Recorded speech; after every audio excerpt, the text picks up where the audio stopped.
We got to talk about, okay, we've talked about the Beatles, we've talked about the Stones, we've talked about Little Richard. Now let's talk about Bruce.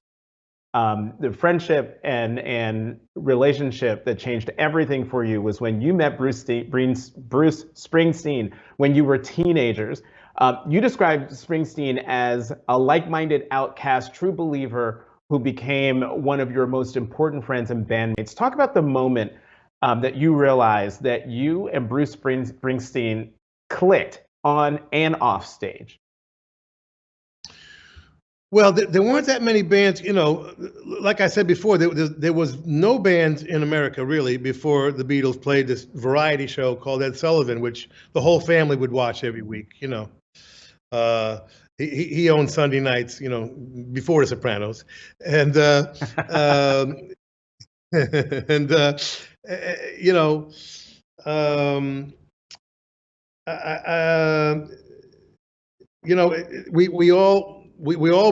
we went from having no bands in America to everybody having a band the night after, but only most of them stayed in the garage where they belonged.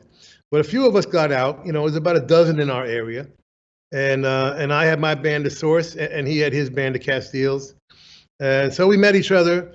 Just on the local circuit, you'd run into each other every now and then. But I started going up to Greenwich Village on Saturday afternoons, where they would have bands all day, at the Cafe Wa. And Cafe Wa is still there, by the way. And so I would see all these bands, and they were like a year ahead of what we were doing in New Jersey. In those days, things were happening very, very quickly, and things would change very much, every couple of months. So you had to kind of keep up. And so I went up every Saturday, and I would steal what I could steal, and then bring it back to my band, And I started running into Bruce, doing the same thing, and which was a little weird because it's only an hour and 15 minutes on the bus, but when you're 16, 15, 16, 17, it was pretty far out of town to go, So I said, man, this guy's as crazy as I am, And we started talking, and we started hanging out, and then we started coming up to the village together, I think we bonded immediately by the simple fact that, we were the only two guys that we knew who believed in rock and roll completely, that rock and roll was everything. Not just a weekend thing or a hobby, something like that. It was everything to us.